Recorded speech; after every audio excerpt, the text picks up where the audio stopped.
Carolyn had shared that she had some very rich experiences early in her life, and many of us have often had the same, and I wanted to ask her to talk about some of her earliest experiences of sensing that there was something more in the world outside of just herself or the people she could see right around her. One of the great gifts that I realized in retrospect that my parents and so many of the adults around me gave me as a child was, and that at the time I had no words for, was a sense of the wondrous and mysterious context into which we're all born. Some of you have heard this story before, but I remember when I was 4, being at a family camp out in the mountains in North Carolina where my father was from, and I had fallen asleep, as little children do, to the drone of adult voices around the campfire.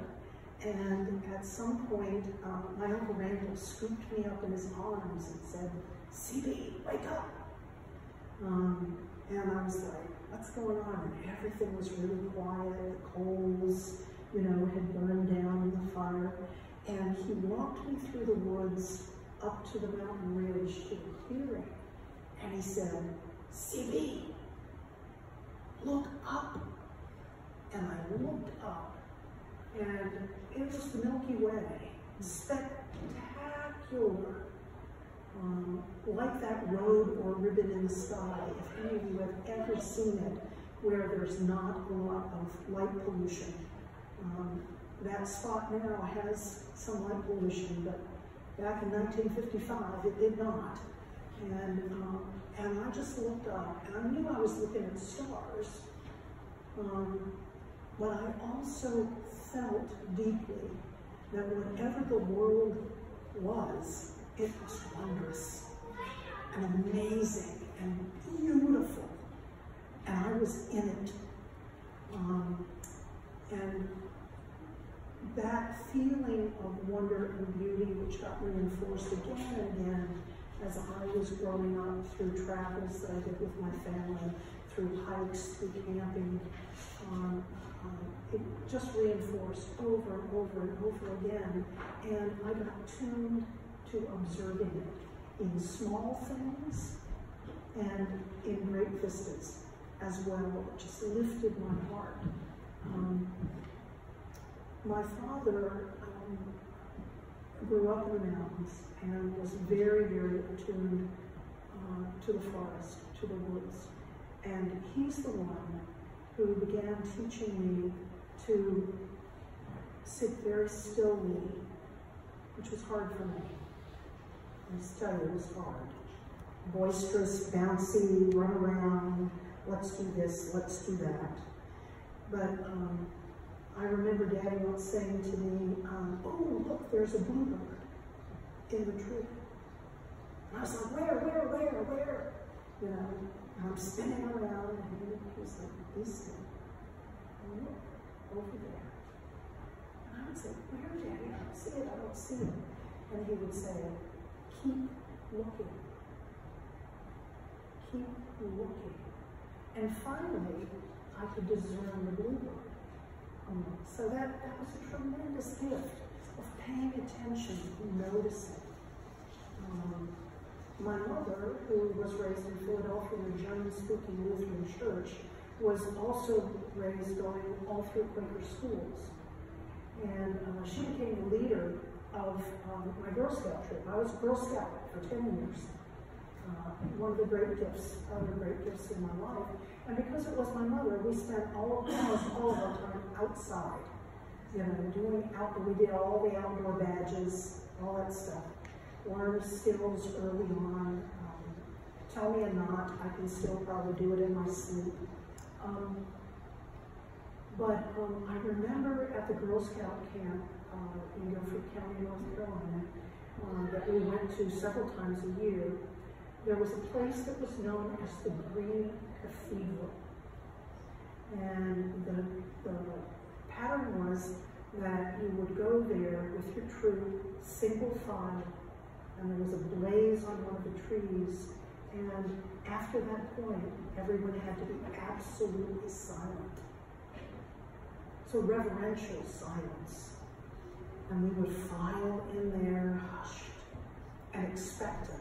And we would sit on this great stone that usually had dappled sunlight because of all the trees and the glade. And there was a stream that ran through it. And we would always begin by just sitting there and listening to the breeze in the trees, to the stream, in silence.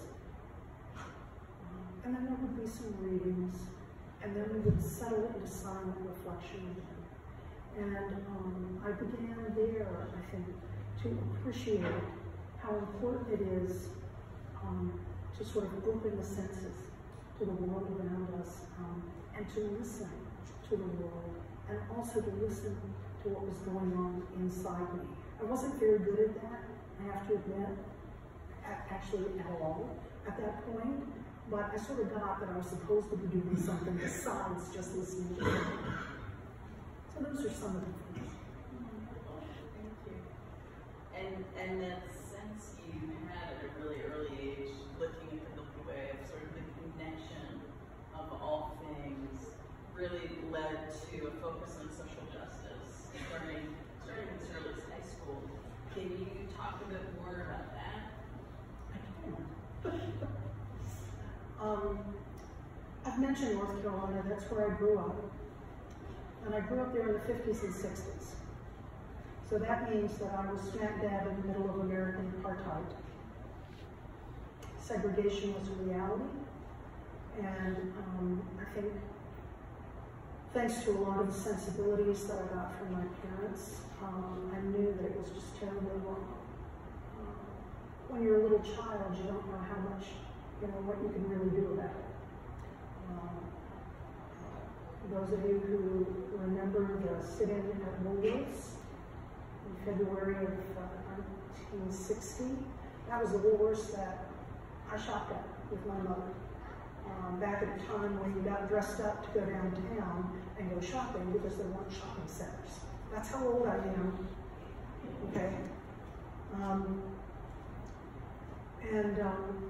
It's hard, when you grow up during the Civil Rights Movement and watch the Vietnam War begin to unfold. I came to a real consciousness. There are things going on in the wider world that I, as a citizen, had a responsibility for. Things that were being done in my name. And that if I lived in a participatory democracy, I needed to participate. At this time in church, Jesus as a prophet became really important to me. And the voices of the great Hebrew prophets really became important to me. I remember reading Nicholas Kazantzakis' novel, The Last Temptation of Christ, in the 10th grade. It made a huge impression on me. Jesus wasn't just God up on the throne. Jesus was down here with us in the midst of life, struggling alongside us. And I began to have a sense that my sense of wonder and reverence before the world and my gratitude for existence meant that I needed to discern a purpose, that I was an actor, and that I needed to participate.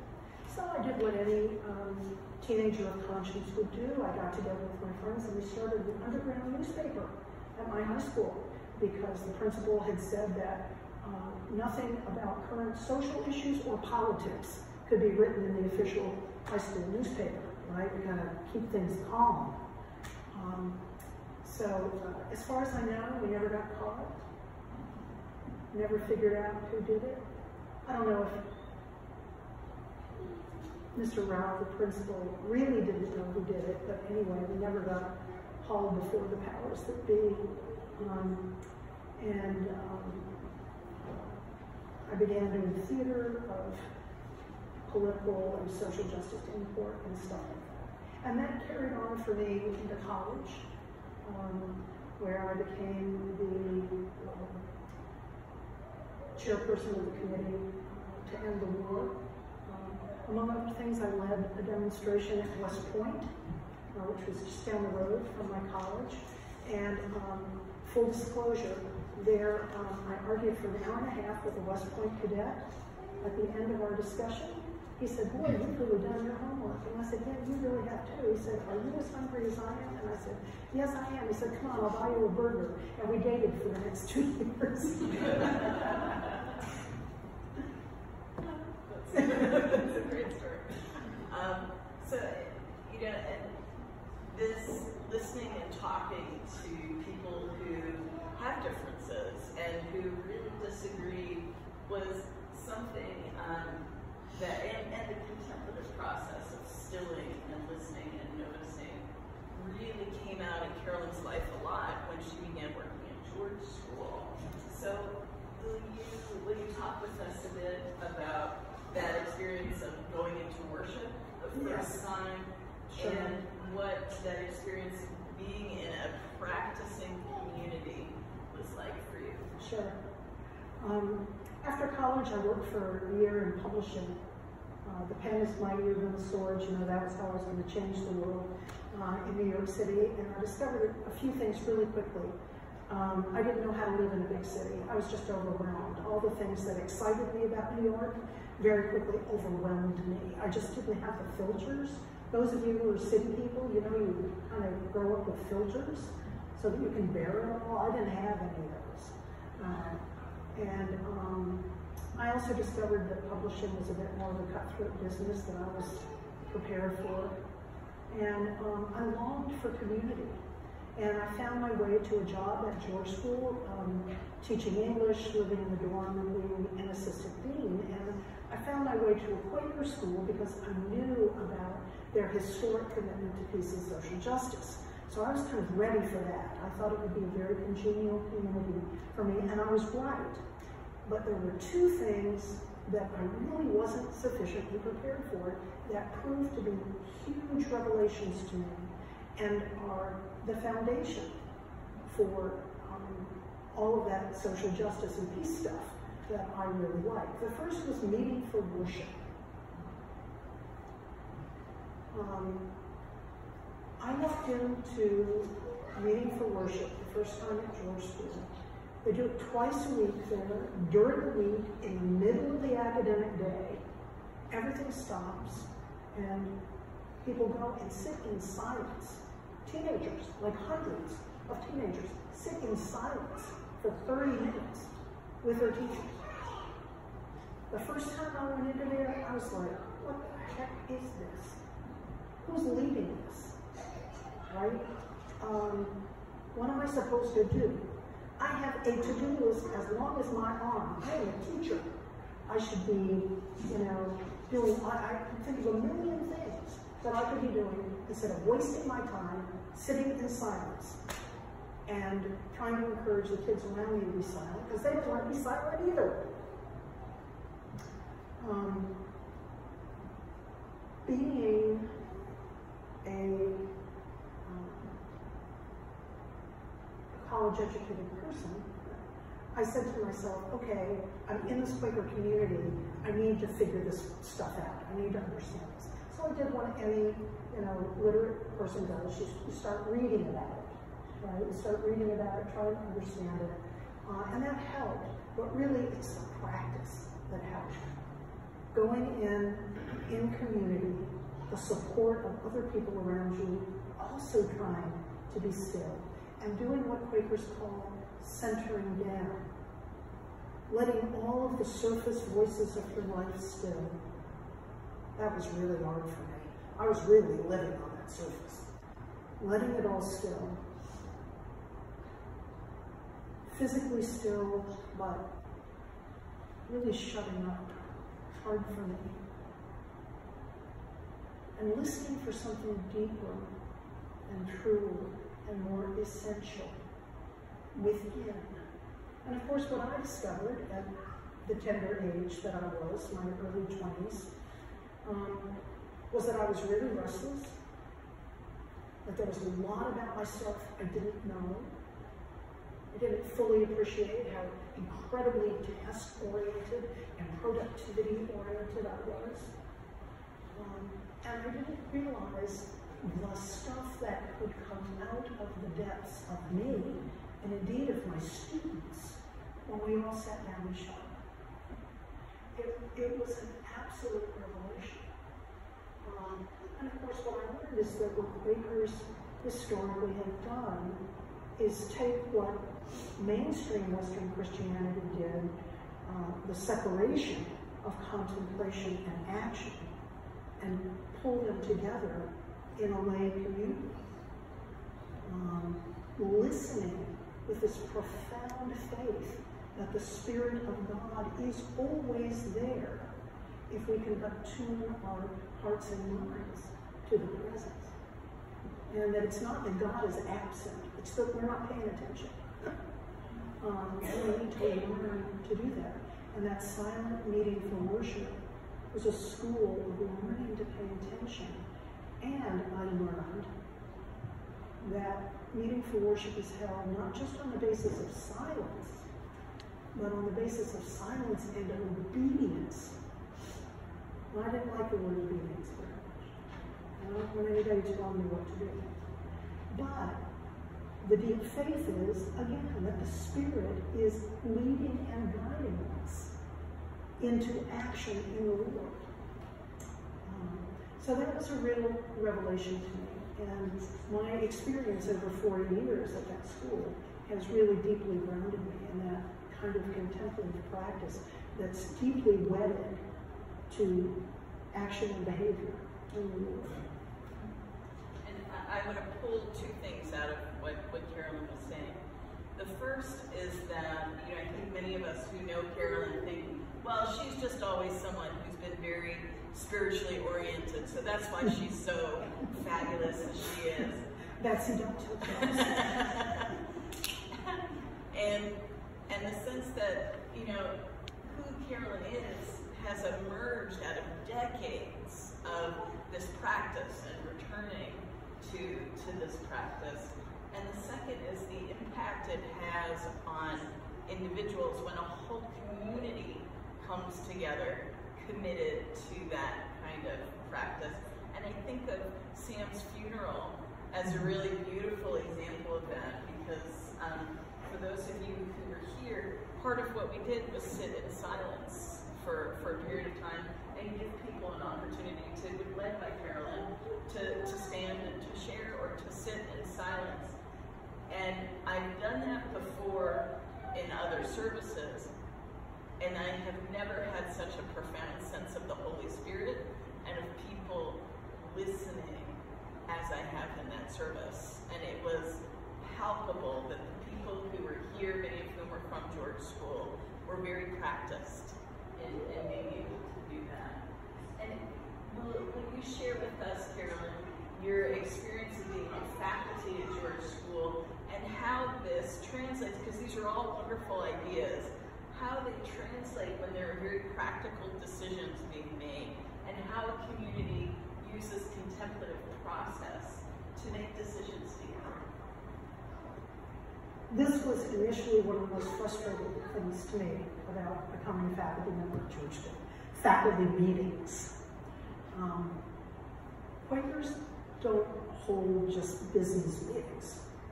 They call them meeting for worship with a concern for business. So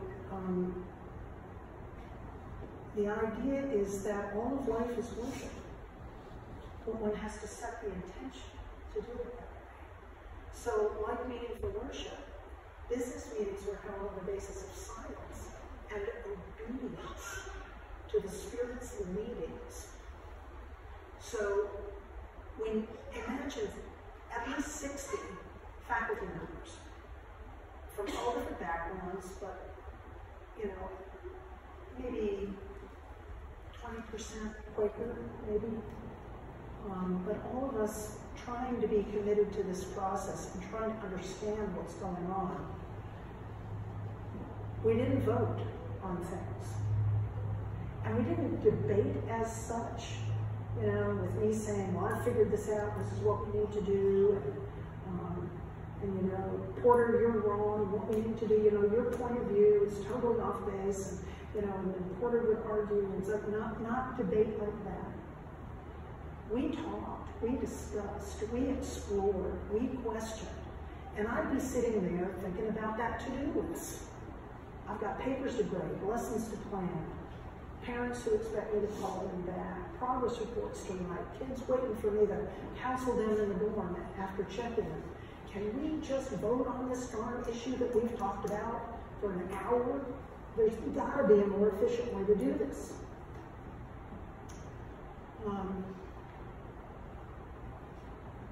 But Quakers have this understanding that the truth of a matter, the reality of it, is always larger than what I can see, than from where I sit, than Betsy can see, than Porter can see, and that we need each other so that we can together work toward a larger, more inclusive vision of whatever it is we're talking about, whether it's the dress code. Oh my God, all the discussions about dress code that I've endured in 40 years. And that my opinion, which should be well-informed, I should do my homework, it's good for me to have one, but it's a piece of a puzzle. And Betsy has a piece, and Porter has a piece. Everybody in that room has a piece of the puzzle. And we don't even know where the borders of that puzzle are. So we're trying to put it together. And it means that when I present my point of view, I do it humbly, trusting that it's going to be taken under consideration. And then when others speak, I listen respectfully, but also expectantly. What do they see that I don't see? And if I resist or disagree, I'm obligated in that process to ask questions, to try to understand the other point of view, and others are obligated to try to understand my point of view. And we all have this sense that we're moving into and towards something that we don't see yet. It's a profound faith, in the words that I would use, coming out of a more mainstream traditional Christianity, profound faith in the leading of the Holy Spirit that the risen Christ promised us would be sent to lead us into all truth. And it's a recognition that that happens in the midst of our ordinary lives. And it means that even if I disagree, I need to listen. And it means that I need to acknowledge the deep emotions that are involved when we make decisions. You know, usually, at least the way I was initially taught in my life, you've got to be objective. You've got to try to think about the matters at hand and, put your emotions aside. I don't know about you, but that doesn't work in reality. It doesn't work. I have a stake. There are things I can gain if a decision is made in one way. There are things I can lose. There are things I'm afraid will happen. There are things I hope for. And that's real. I can pretend that that's not there, but it is. So what happens is people really in this decision-making process have to be really open and honest and say, Porter, if we do what you're suggesting, I'm scared. Can you reassure me? Have you thought about this? Right? Betsy, what you're saying really, I'm not sure why, but I feel angry about it.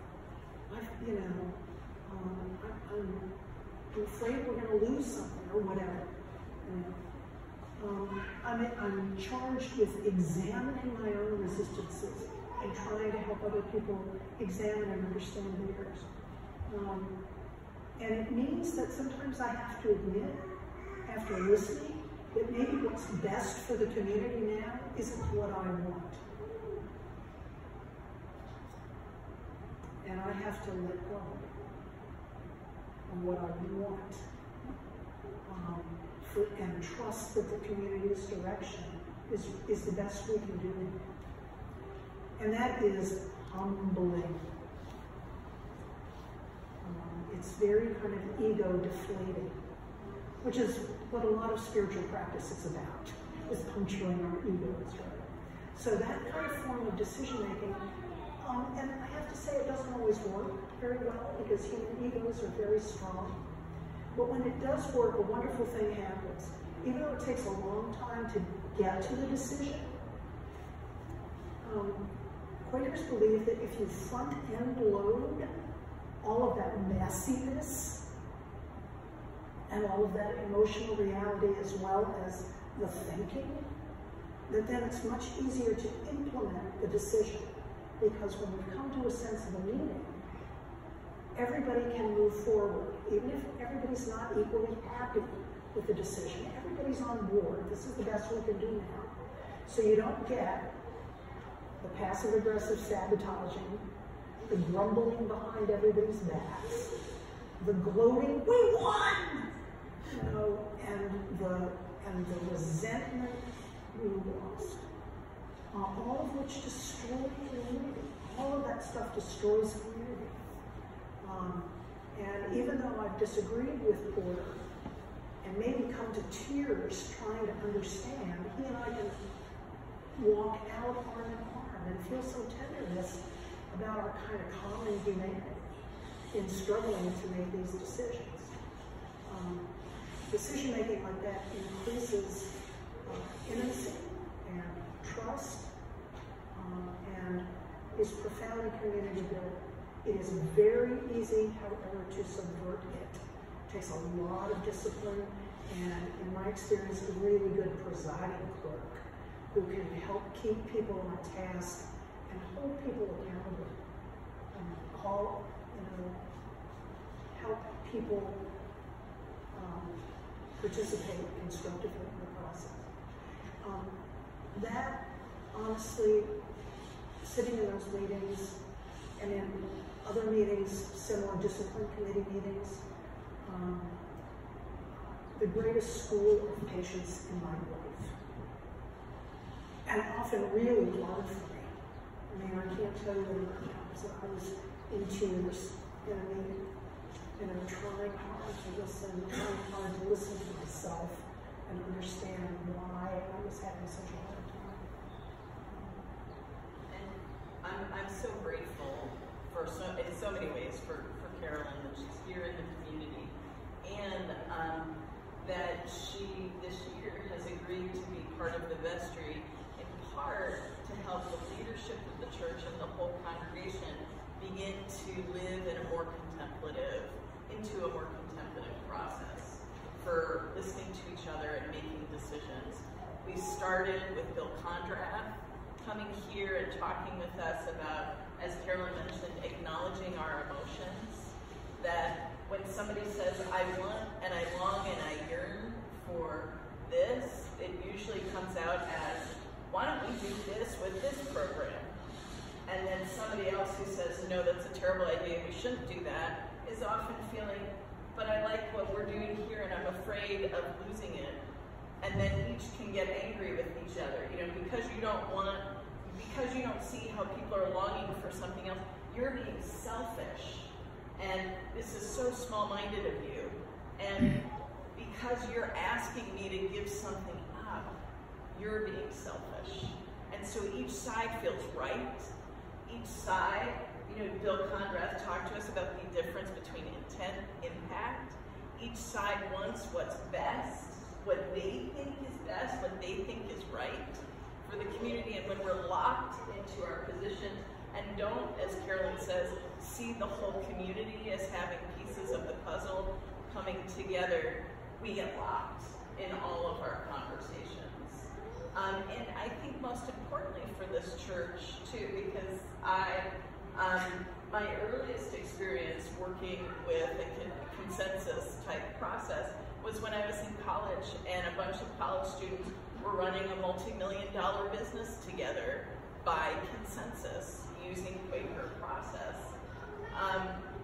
And it works, and it works well. But what it took there was people who were willing to name unhealthy behavior in ourselves and each other openly when we saw it. So if someone was trying to talk until everybody else gave up, or if someone was gossiping and whispering outside the meetings to try to lobby people so that everybody was on a certain side when they came in the meeting, that this was acknowledged and discussed and could be named. So as we move forward as a congregation into the fall, building on the work that was done, that we did with Bill Conrad, building on the work that John and Nancy Poole and the Forum Committee have led for us this past year, we will be continuing to deepen and front load, as Carolyn said, this part of the process of how do we talk and work together and listen together for the guiding of the Holy Spirit before we begin a long-range planning process here in the church. Because as we embody a contemplative way of listening to each other, we will be moving forward in the Spirit. And I am so grateful for Carolyn for kicking us off, looking at our own lives and our spiritual journeys. And Gary Sloan will be joining us at 2 Sundays on August 18th to share reflections from his spiritual journey as well. And I hope you all have a chance to talk with Carolyn more after the service. So thank you very much, Carolyn. And why don't we close in prayer? Let me